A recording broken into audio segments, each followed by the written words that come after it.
Excellent. Hello and welcome to Oradian's webinar as a part of Financial Inclusion Week by Accion. We are happy that all of you, more than 60 microfinance practitioners and financial inclusion specialists, wanted to participate to this conversation. My name is Zoran Novakovic, and I will be moderating this discussion. I've been working in the microfinance industry for 20 years, specializing in implementation of core banking systems and change management. Without further, let's start our webinar that is focused on the question, how to make funding more accessible for MFBs and MFIs in Africa. As a microfinance institution or microfinance bank, your business connects individuals in your community to the financial services they need. Yet, like many other financial institutions, you might lack access to the capital that your business needs to grow and to serve more individuals. It can be difficult to access the funds you need from the lender to grow your portfolio, but it's possible. Today, our four speakers are going to make this process more clear with their experience and knowledge. Today with us are Victor Muller from Abah, a microfinance investment vehicle based in Luxembourg, Laura Dreese from Oradian, which helps MFIs and MFBs build better relationships with lenders through the technology. And we have two people from Nigeria, Atiku, Usman, and Helen, Abah from DEC, Development Exchange Center, an MFI from northern Nigeria that has grown through funding. Now I will introduce a schedule for today. First few minutes, it's reserved for me as a moderator to just do the introduction. And then a presentation will be done by Victor for 10 minutes. Then we'll have 5 minutes of Q&A. Then Atiku, Usman, and Helen, Abah will do their own presentation. Then we'll have another 5 minutes of Q&A. Then Laura Dreese from Oradian will do her presentation. And the last 15 minutes, we will have questions and answers for everybody. Okay, now let me introduce Mr. Victor Muller. He has joined Abah in 2017. First responsible of the monitoring and development of the African and Caribbean investment portfolios. He worked now as a microfinance risk officer in charge of the monitoring risks related to others' investments into MFIs. Prior joining Abah, Victor has worked more than 4 years as an internal audit, risk, credit, and digital finance specialist for several MFIs in various African countries, mostly in DRC, Tanzania, Tunisia, Madagascar, and Rwanda. He was also part of the project team, which established a new institution in Tunisia and managed microcredit activities at key stages. Victor holds a master's degree in finance and development from Sciences Po, Paris, and the license degree of Chinese language and civilization. Victor? Hi. Stage is yours. Thank you very much, Zoran. So I guess there are many people from MIVs around the table, many MFIs here. So the question for me today is, what do founders look for? So, well, there are many things we are looking for. So I just limit myself to 4 main big aspects, which kind of encompasses most of the aspects we are looking at when performing due diligence of MFIs. The first one is good governance. The second one is good credit risk management. The third one is good social profile. And the fourth one is a good financial train, or if possible, financial sustainability. So regarding the governance of the institution, we first assess the mission of the MFI, and we kind of score it against the profile of the administrators and managers. We look at their profile, competencies, experience in the microfinance industry or in the business industry, and also their commitment for the success of the mission of the MFI. We also assess any potential conflict of interest that may arise, and we look at the origination of funds when the institution was created. Other thing we look at regarding governance, we have a strong focus on mechanisms of governance in place within MFIs. We have MFIs which are more formal than others. So we look at how the General Assembly is functioning. We check the frequency and relevance of board meetings. We also look into the board minutes, and we try to make sure that the administrators and the management have a sufficient level of information to be able to assess the risk of the MFI. So this governance aspect is definitely key for us. And if we don't have a good governance, I would say it would be complicated for us to have an investment. Second big aspect is obviously the good credit risk management. So for this aspect, we look at two things. First, the figures, and second, the processes. Regarding the figures, we look closely at the PAR 30, which is kind of the standard of the industry to assess the credit risk management of the MFI, its credit profile. But not only PAR 30, but also the write-off ratio and the level of rescheduled loans, because loan being rescheduled are also loans which are potentially at risk. Otherwise, there's no way they should have been rescheduled. And we compare the figures with the figures from peer MFIs. And because, well, you have some countries, the level of PAR, the standard level of PAR differs from one country to another. So you have some countries where PAR 5% is very high, and other countries where it's acceptable. So it's important to compare these figures with peer MFIs and not to draw a definite conclusion just because you have a PAR 30 at 5%. Regarding the credit processes, we read the credit procedure and we assess all the mechanisms which are here to mitigate the credit risk. So there are many aspects. I won't have enough time to list all of them, but mostly we looked at the policy for the indebtedness ratio. We look whether the controls are documented. We want to make sure that the person who's originating the loan is different from the person who disbursed the loan. We assess the relevance of the guarantee policy.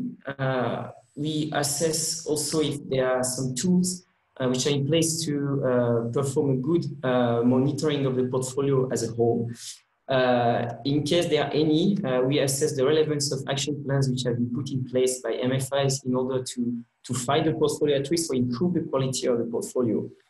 And last aspect I would just quote is just the management of levels of exposure. We look at the portfolio per branch, per area, per product, per range of amounts, and we try to assess whether the risk is well mitigated and distributed within the different branches and products. Third big aspect we are looking for is a good social profile.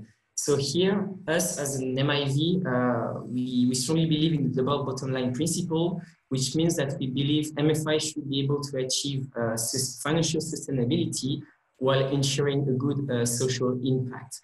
So to do this, we usually use a set of tools which enable us to assess the social score of the MFI. There are many on the market, so I'm not going to quote all of them, but it's also possible for MFIs to get a rating, a social rating for external agencies, which they could present to MIVs when they apply for a loan. Last big aspect is obviously a good financial trade or financial sustainability, which is a must. So positive financial trend is key for us because as part of the double bottom line, we also expecting a return, and also we're also expecting that the funds that we lend or we invest comes back to us at some point. So a good trend is definitely key for us to decide whether to invest or not. In front of this, we also assess the relevance of the financial strategy in terms of level of provisioning, in terms of cost of funding, in terms of management of OPEX, and we also try to compare these indicators with peer MFIs. Regarding financial management, we strongly look at the indebtedness ratio to make sure that the capital of the MFI is sufficient as compared to the resources it uses. We assess whether the liquidity risk is well managed, which is key for most MFIs, portfolio yield, etc., etc. And at the end, we also ask the MFIs to provide us with their business plan, and we also try to assess the relevance of the business plan and the business plan projection as a whole. So to conclude, I will also talk, because the webinar is about Africa, so I just would like to mention 3 challenges that us as MIV we are meeting, we are faced with when trying to invest in African MFIs. The first one is strong specificities per region in terms of regulation in markets. Africa is definitely not a united continent in terms of microfinance market. You have very strong differences among regions. You have different kinds of regulations. You have countries where regulation is more lenient. You have regions where there's a market cap. And this also has a big influence on the conduct of the market, and which means that us as an MIV, we also have to innovate and adapt to these specificities. Second challenge is a low level of capitalization for MFIs. Usually often I would say, we meet MFIs, they have very good financial plan, they have a strong social profile, good governance, but they have very low level of equity. So most of their resources rely on savings and debts from external donors, which is not possible for us to invest because at a certain level of equity, we cannot invest, unfortunately. This is especially true for credit cooperatives, which are able to mobilize a lot of savings from their clients, but usually the level of capital is definitely too low for us to invest. Last challenge we meet is the problem of efficiency, especially related to IT system. We have good MFIs, which are very poor IT system, or where the branches are not interconnected, which poses a lot of operational issues in terms of reporting, in terms of controls as well, which makes their lives harder than for others MFIs, which are like more efficient IT system. Obviously, this is a big challenge because for MFIs to invest into a new full-fledged core banking system is a big investment.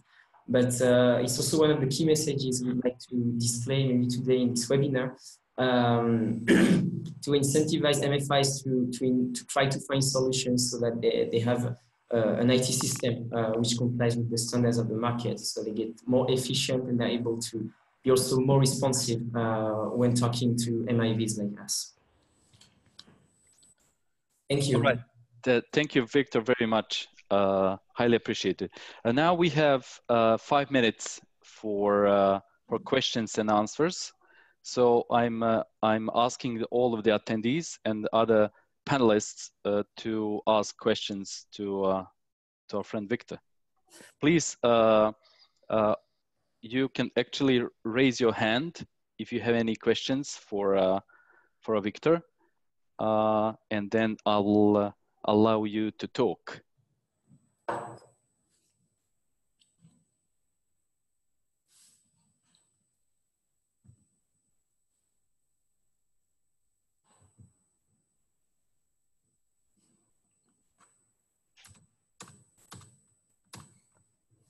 We have one attendee, Ayat Olu.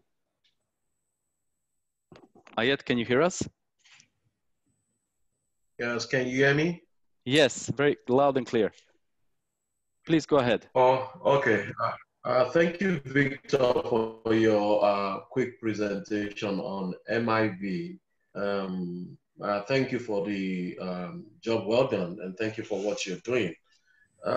I'll actually be speaking for MFIs in Africa, knowing fully well that number one, technology plays a role in what you do, and looking at Africa, technology sometimes could be an impedance, and not necessarily all the time. Technology could be an impedance to putting up a very robust plan that your organization or any other MIV will look into. And secondly, education plays another role, because when you actually spoke about everything about credit risk management, the processes, procedures, limitations, control, guarantee policy, monitoring, talking about the ratios, that plays a very key role. I'll point out another thing. You talk about MFIs having different branches, and I don't really call them branches anyway. I call them outlets. You know, having different outlets and actually consolidating data sometimes could be a problem. From your experience, what has been the way that you see that all these problems could be ameliorated? I don't think they can be solved, but I know definitely they can be reduced. And what has been your experience in that field, and what do you think can be done? And the last one I think I'll put across is the issue of ratings. You know, you talk about social ratings, the other ratings. Some of these things are quite out of the market, out of the hand of these MFIs. How? Because I mean, you were talking about sustainability. We are not even talking about profitability here. We're talking about sustainability. By the time you look at the cost of social ratings, even financial ratings, sometimes it gets beyond the affordability of most microfinance institutions, and that's a challenge somehow. And then I'll wrap up with this: for a startup that's just preparing their fantastic business plan and documents, what role does MIV play in this? Thank you, Victor.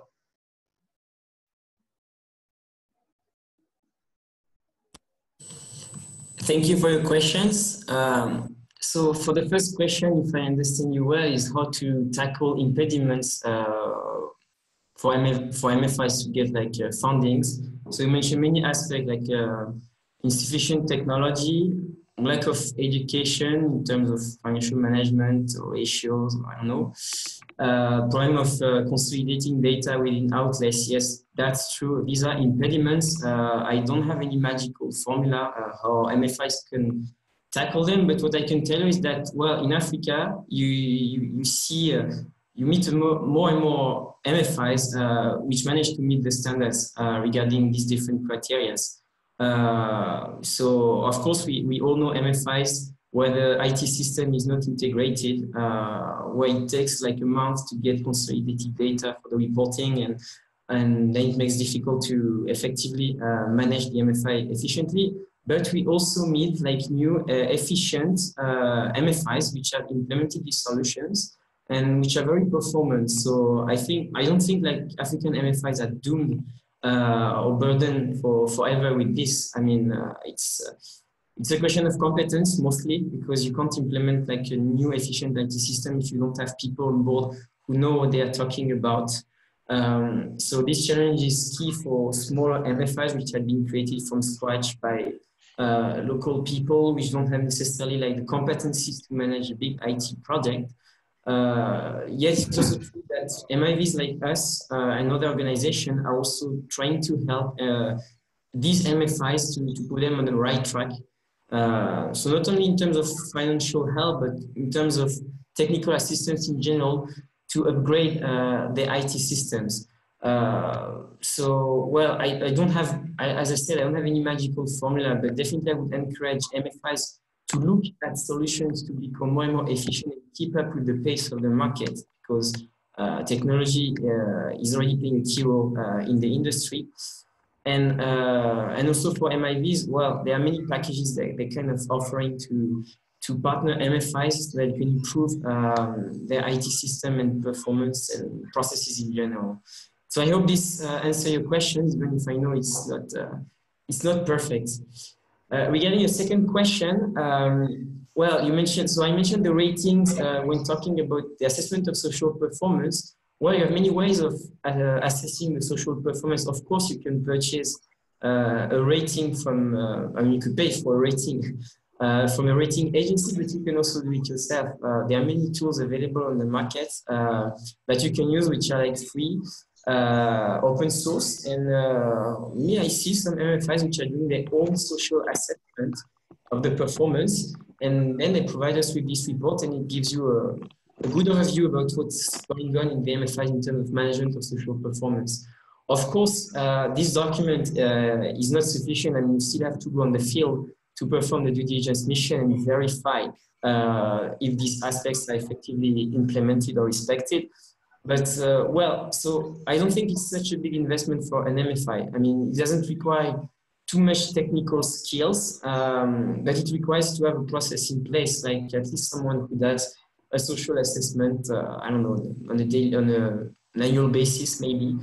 Of course, an external rating is a must because it's done by an external institution and gives you a score. But you can also do it yourself and also present all your efforts that you made in order to implement good social performance with your MFI. Thank you, Victor. All right, we are a bit behind the schedule. So let's see what MFIs have to say about this topic. Our next two speakers are coming from DEC, Helen Abah. She studied Business and Administration and Management, Joint Development Exchange Center, DEC, in 2001 as a credit officer, and has served as a branch area and the district managers and the internal auditor. Current position of Helen is a microcredit manager, managing institutional credit activities. Her colleague, Atiku Usman, he studied computer science. Let me just do this. Yeah.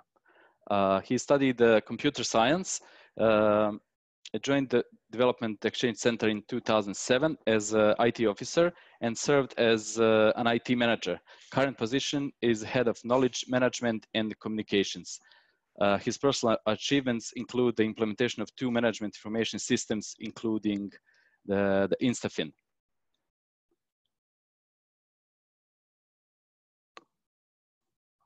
Okay.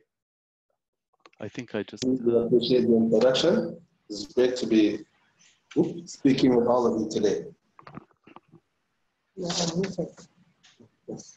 Mr. Atiku and Helen. Yes. yeah. The stage is yours.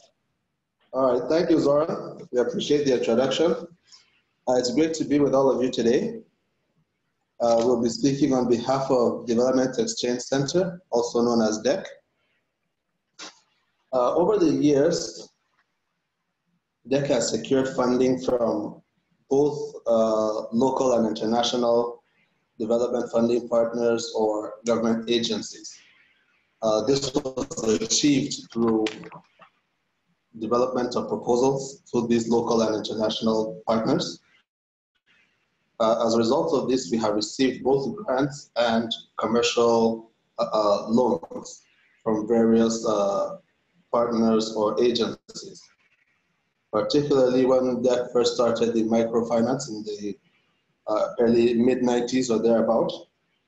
That was even before I joined DEC. We got funding from Ford Foundation, West Africa office in Lagos. We got funding from UNDP Nigeria, the MicroStart project, early 2000s. We also got funding a grant from Oxfam Novib, Netherlands. That was about 2006 or thereabout. And it was actually through the proposal or through receiving the funding from Oxfam that the issue of management information systems came about. Because in the process of discussing, going back and forth, getting the proposal right, submitting it, and discussing obtaining the grant from Oxfam, they received a report from DEC. It was then done manually. And their response was, at the time, DEC had 25 branches, microcredit branches, that is. And they felt that DEC had grown to a size where manual reports are no longer acceptable for an MFI. Once you reach a certain size, it's expected that you have an automated system that can produce these reports for the management, for potential partners and donors. So in addition to giving DEC the grant for the microcredit activities, they also gave DEC a grant to establish or implement MIS. That was the first MIS implementation program I was involved in. We're able to install the MIS in the 25 branches. And as a result of that Oxfam grant, the microcredit aspect in particular, we were able to expand our operations from 25 branches to 60 branches. We have also received grants and technical support from Grameen Foundation, USA. And subsequently, we received commercial loans or commercial borrowing from Triple Jump, Netherlands. They were actually handling subsequent loans on behalf of Novakovic, the Netherlands. So now coming back to the commercial borrowing, we secured funding from Triple Jump. We also secured funding from the Central Bank of Nigeria under the small and medium enterprise market money program. So these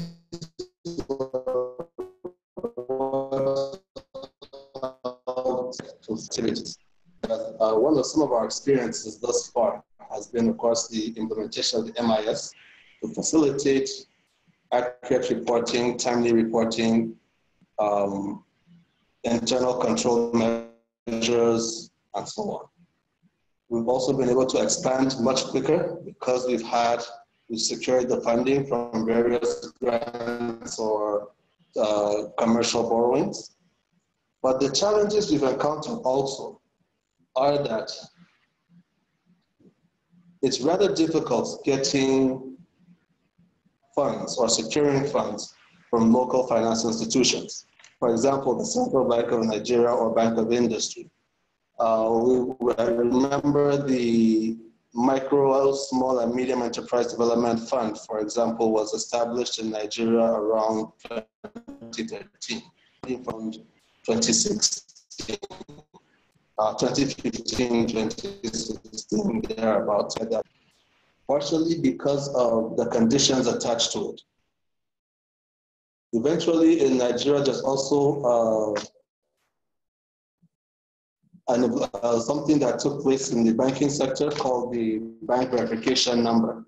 So one of the conditions for receiving the funds from CBN Nigeria and Bank of Industry Nigeria was that every beneficiary must have a bank verification number. But you couldn't get a bank verification number at the time unless you had an account with a commercial bank. So it was sort of a conundrum, so to say, where our clients are beneficiaries that are predominantly rural women who have no access to commercial banks or commercial financial services, requiring them to have an account to get a bank verification number before they can access these loans that were meant for them through the MFIs. So that created a major challenge for us in being able to secure funding from the CBN and Bank of Industries, and then subsequently providing these microfinance services to our beneficiaries. So those are some of the challenges we have faced thus far. The conditions are rather strict, and we have to have workarounds to get the funding to support our clients with. And these are things that have been mentioned to CBN and BOI during the various negotiations in securing the loans. Some of the conditions cannot realistically be met unless certain policies are changed. For example, for the clients to receive the bank verification number, you have to go to a commercial bank.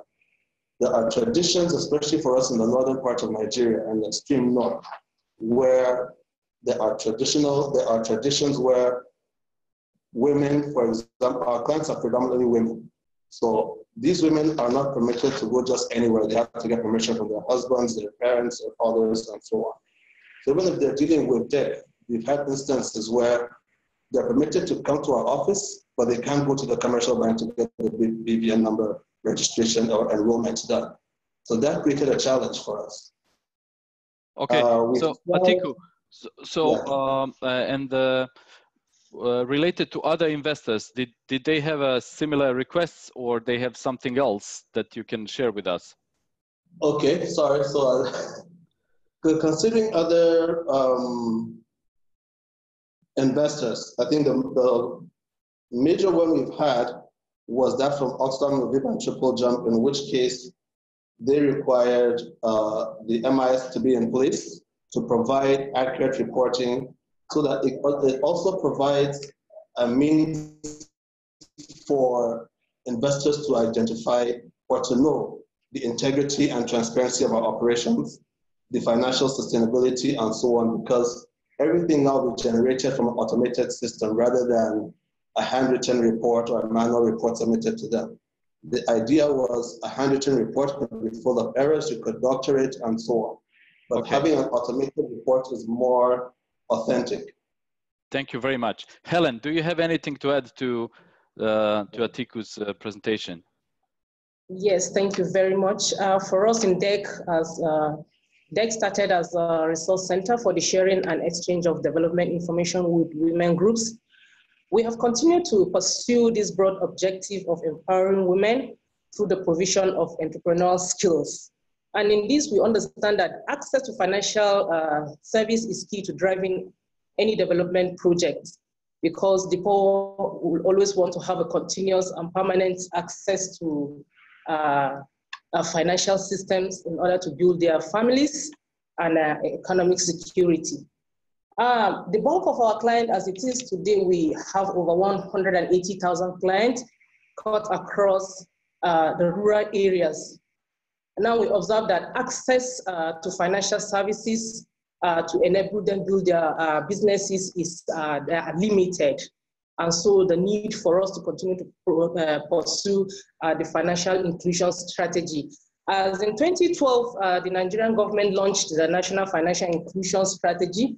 It is with the aim of ensuring that the unreached, especially adults in Nigeria, the rate from, currently we have over 53% of the Nigerian adults that lack access to one financial service or the other. And so by 2020, we are hoping to see the possibility of reducing this rate to about 20%. Therefore, DEC is wanting to take this advantage and the opportunities to roll out products and services that will ensure that these aims and objectives are achieved. But currently, since we're from the northern parts, we are faced with series of others.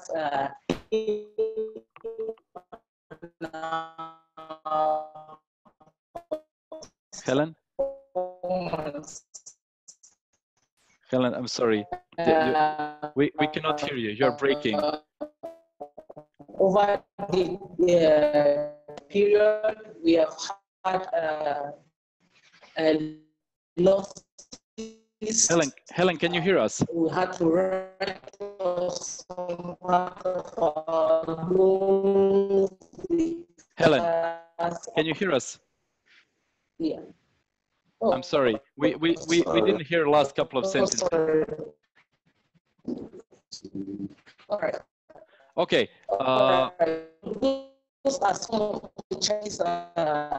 We cannot hear anything. So I'm sorry. I'm gonna mute you for a few minutes, and then you will have another chance when we have a Q&A session. Last 10 minutes. So we can just move on. Our next speaker is Laura Dreese from Oradian. Since we are colleagues, Laura, please just shortly introduce yourself and start with your presentation. Sure, thank you, Zoran. Previous to Oradian, I worked for 5 years at an MIV in the US called Invest that lends primarily to Tier 3 microfinance institutions all over the world. And then now I'm working at Oradian, working to connect MFIs to technology and other resources. I'm also midway through completing my MBA at Columbia University in New York. So with that, I'm just going to get started for you. I have a slide deck here, which I'm going to share.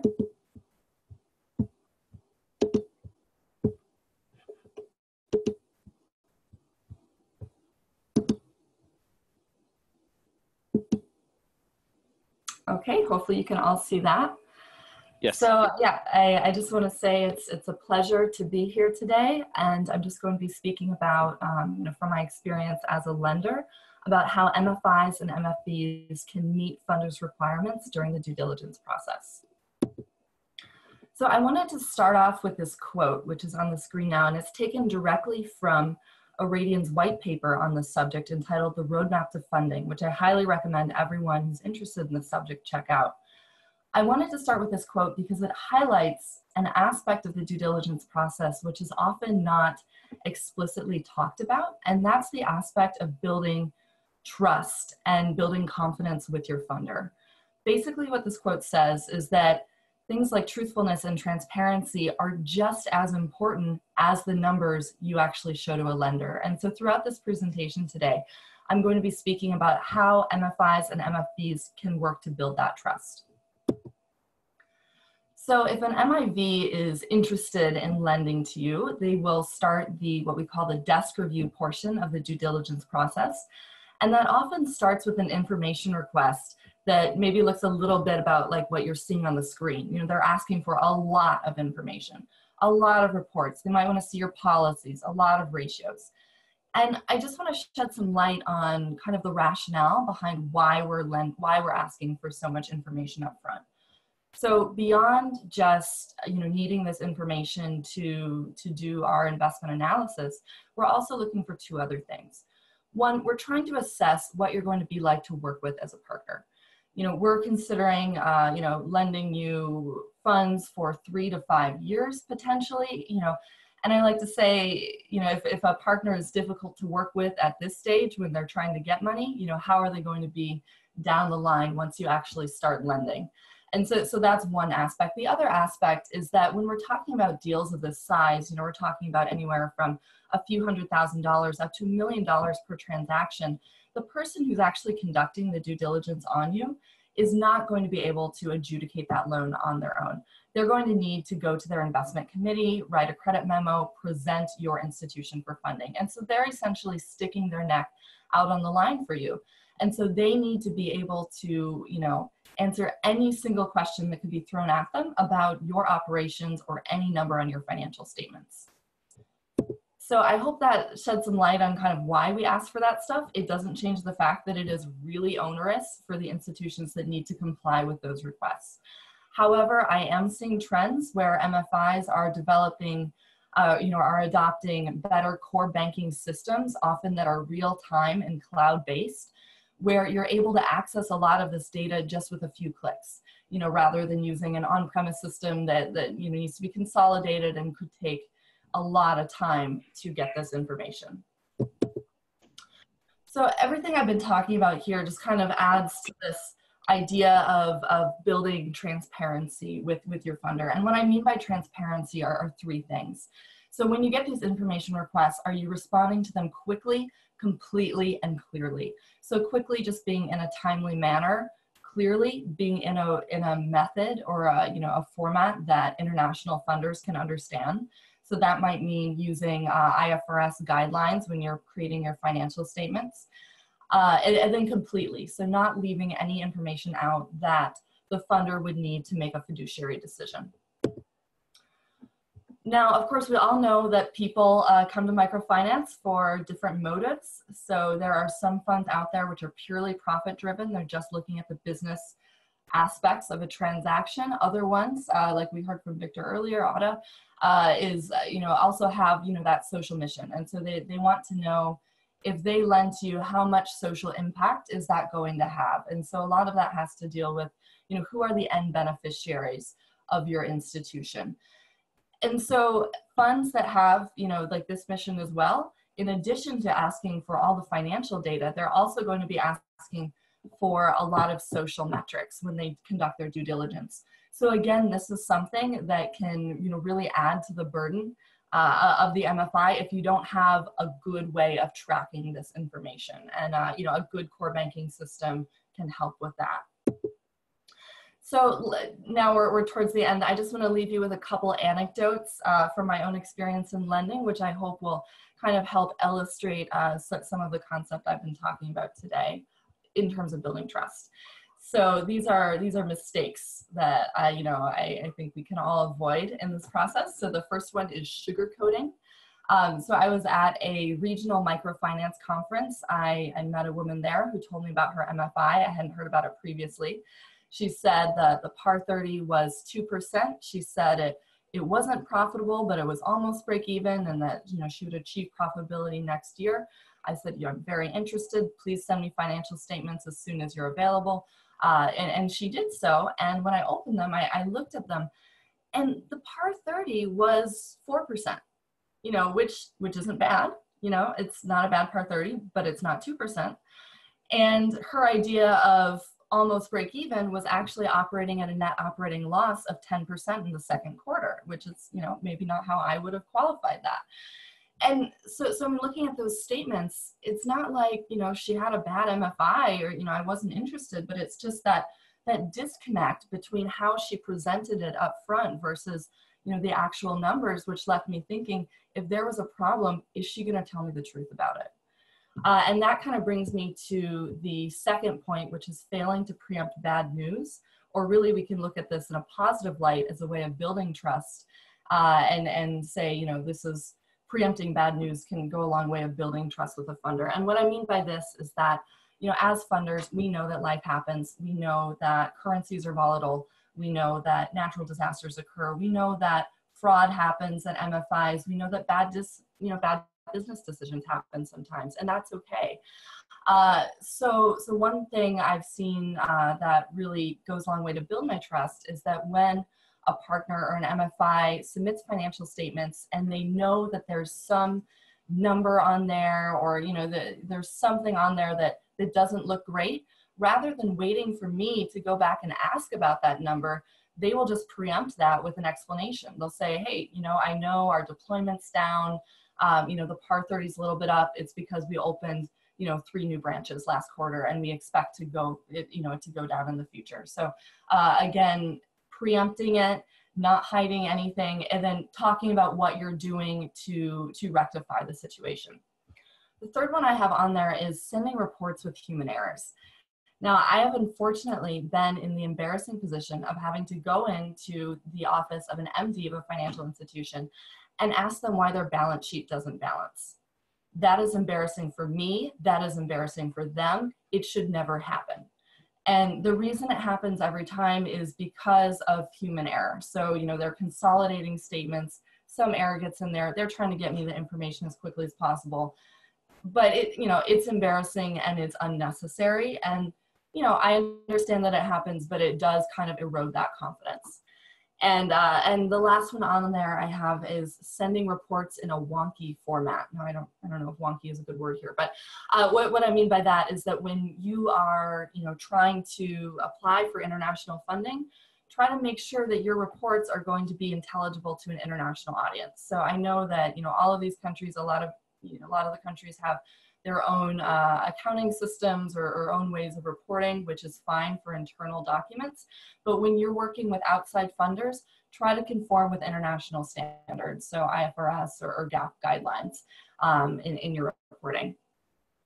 So I think that's all I have for this presentation. This is my contact details are up here. I would be delighted if anyone wanted to reach out and discuss this further. Thank you. Thank you, Laura, very much. Now we have another 15 minutes for questions for all of our panelists. I'm asking our attendees to raise a hand so we can actually start with some of the questions and start with some of the answers. Please just raise your hand.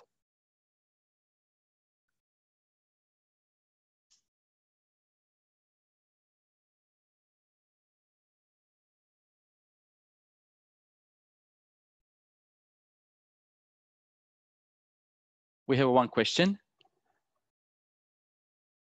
Hello? Let me unmute. Please unmute your microphone. All right. Okay, great. Hello, everyone. Thanks to the panelists. This is Selassie, speaking from India. I have quite some experience with microfinance in Ghana, but I'm curious to know what your experience has been with the increasing reputation that microfinance is gaining, in the sense that it's pushing people further into poverty. What do you have to say on this? And the question is for whom? for Laura's experience, and maybe also from the folks from DEX. Okay. Okay, let's Laura first answer the question. Sure. Thank you for that question. Now, I do want to just start with the caveat that I have not ever directly lent in Ghana before, although you know, Oradian is doing some work there now. On this concept, when we're talking about microfinance at this scale, it's true that not everybody is going to be better off as a result of getting access to credit. There are cases where, you know, life happens, people are over indebted, and they're worse off.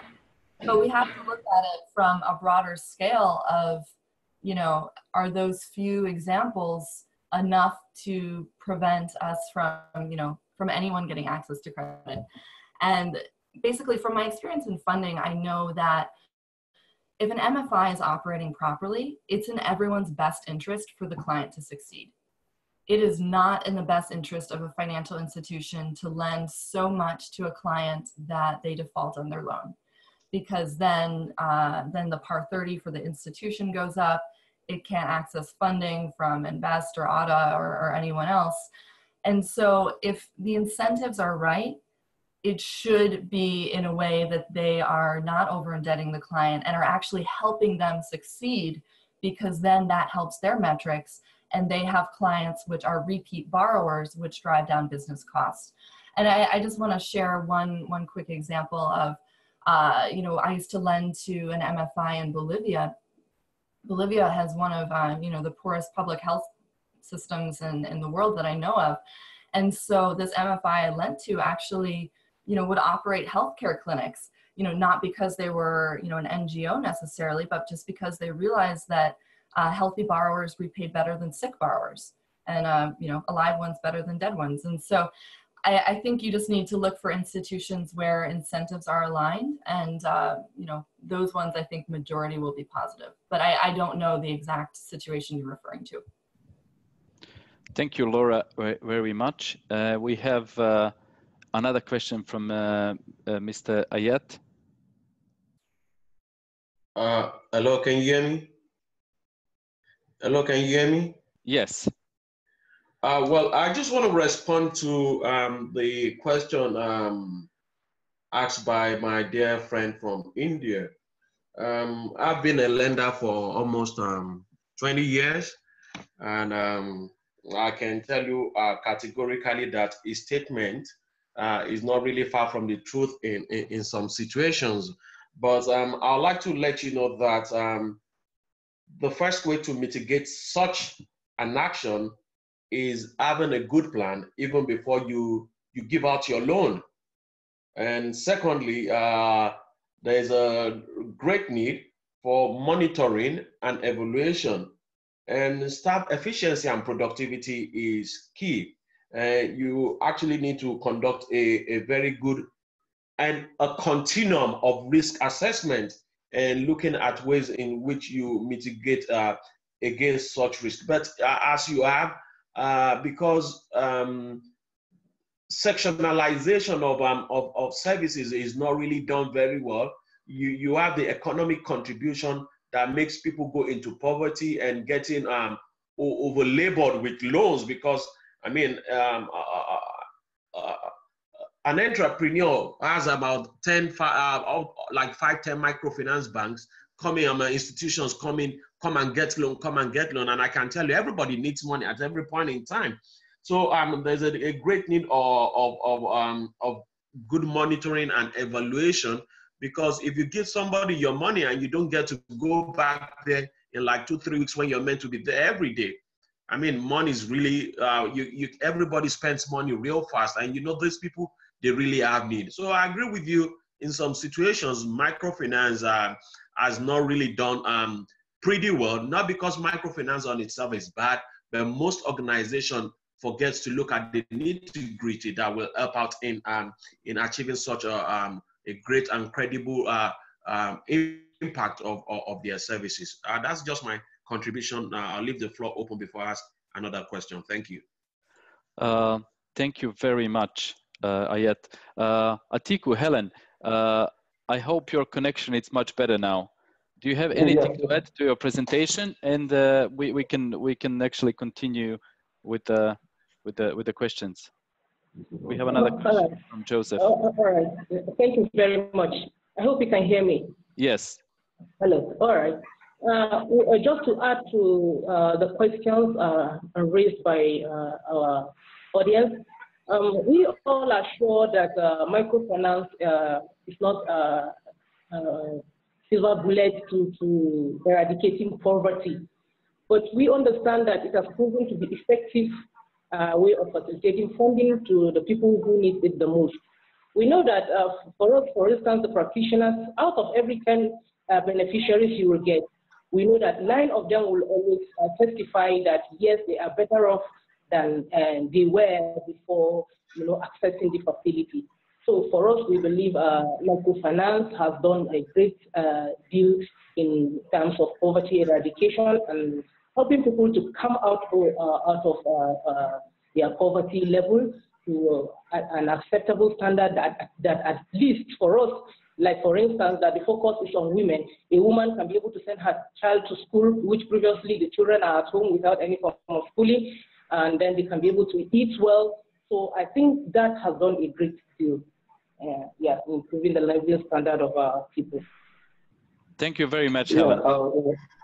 Thank you. Sorry, can I add to that briefly? I think one thing we have observed in decking that the key also to sustainability and not over-indexing the client is responsible microcredit or microfinance service delivery. Yes.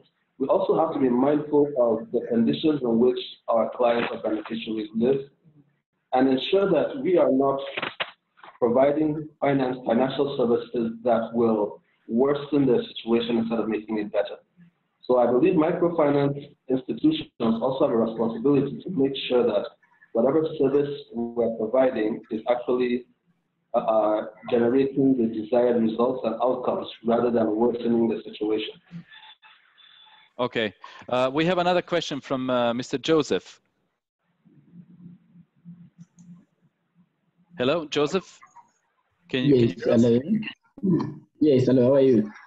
We are all very well, thank you. How are you doing? I am good. This is Joseph from Zimbabwe. I just wanted to add on what Laura said, possibly on highlighting what was mentioned by our colleague from Nigeria, to say possibly it's about profitability.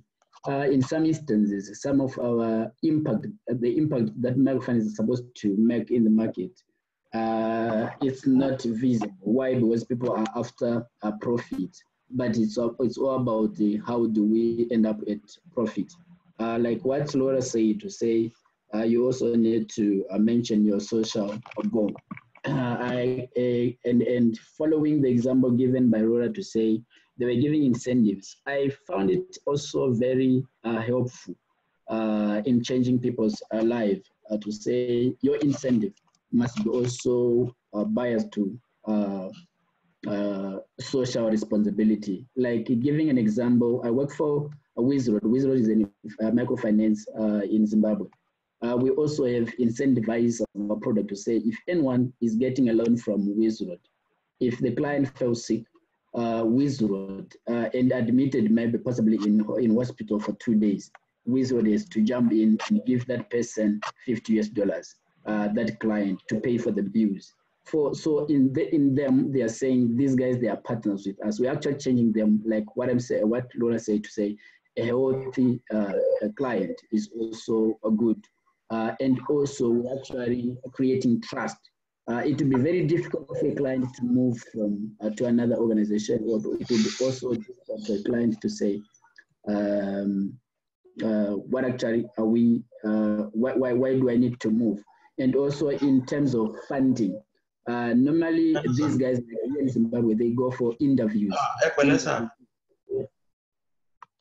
They also interview clients from the market to actually notice if actually you are changing people's life, or actually you are providing them something before they give you the fund. So with that in mind, the client will always be positive, will tell you the truth, to say this actually, these guys, they actually have us at heart. They are not going after money. I think that's my addition. Thank you very much, Joseph. I have one question for Atiku and Helen. How the technology that is implemented in DEC, in your institution, helped you actually to achieve what Laura addressed, like the transparency and the trust with the microfinance investment vehicles or donors or whoever actually investing the money to MFI? Well, technology has helped by providing at a glance basically what our portfolio quality is without us having to collect the information from the field. For example, let me give you a typical example. What happened in the past before we had the technology was we had to get reports from the branch offices, the area offices. So at the area offices, we collected the information from each branch.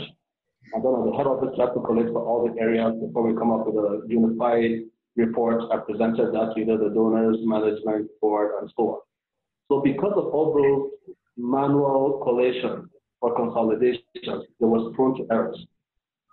But with the MIS system now, everything is entered directly from the branch, is collated or consolidated automatically. You can see your performance more almost real time. As soon as information is entered, you know the performance of that particular. So that has also given us an upper hand, so to say. I know our former head of microfinance, while he was here and attended some other meetings with CBN and other microfinance professionals, was able to show them that even though he is in a meeting there, he knows what's going on at our office. And at first they didn't believe him. And he showed them on his tablet, okay, this is our performance level and so on. And at first they found it very difficult to understand. How could technology help you get to this level? You're in a meeting elsewhere outside Bauchi State, and you're able to tell us, and not only tell us, but show us what those levels of performance are. So it's something that has been able to give us transparency, basically, and also accuracy and integrity as to what our performance is.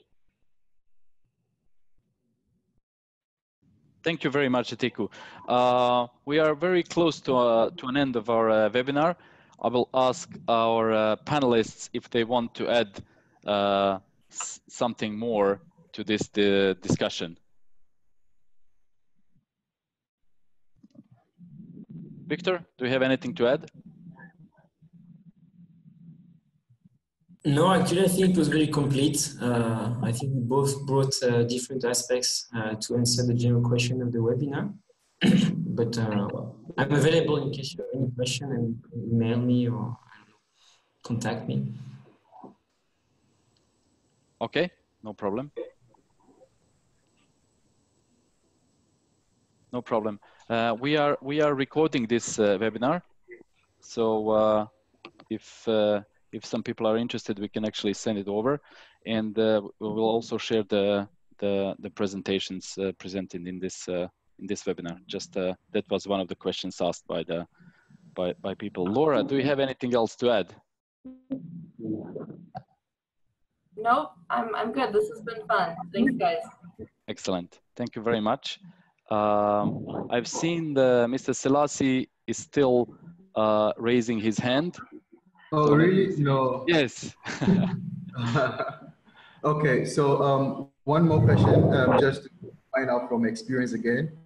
From my experience, I realized microcredit is very expensive, and most of the time the reason given is because of the risk, and they are led into the informal sector, which is not structured and has very high inherent risk, and also the notion or the fact that the poor people are very, in terms of operationally, it's expensive to reach them. So for instance, in my country, there is the average loan from a microfinance institution could run up to 45% per annum. And the last time I did a study, I realized that that had also contributed largely to default rate, the non-performing loans. So I just want to get thoughts from panels and also attendees on what the way forward would be regarding, would it be a prudent idea to look at interest rate as one of the tools to reducing the high non-performing loans that is on the portfolio of most MFIs or MFBs, alongside the monitoring and also the MIA systems that they have in place.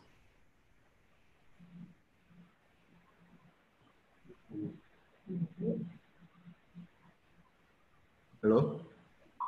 Thank you very much, Selassie. We have another question from Mr. Ayet, unless he forgot to. Yeah, it's just an answer to that question asked by Selassie. Okay. Thank you, Mr. Selassie, for that question. I've worked both at non-commercial and commercial microfinance, and I can tell you categorically that interest rate actually plays a vital role in success of every microfinance institutions or bank, as the case may be. And I'll let you know that an interest rate of 45% per annum, that's a little bit, I mean, might be a little bit, it might not be competitive enough, and definitely I suspect there will be a considerable number of defaults. But if there's a better way in which you can work out, I mean, if funding can be worked out and you can get cheap funding like some other microfinance institutions have done, I definitely agree. Though interest rate is not the only thing, but interest rate will actually have a long way to go in repayment and in your default management. So as much as possible, if you can get cheap funding, I mean, that would be a solution. Thank you. Thank you, Mr. Ayat, very much. It looks like we don't have any other question. So I'm going to end this webinar.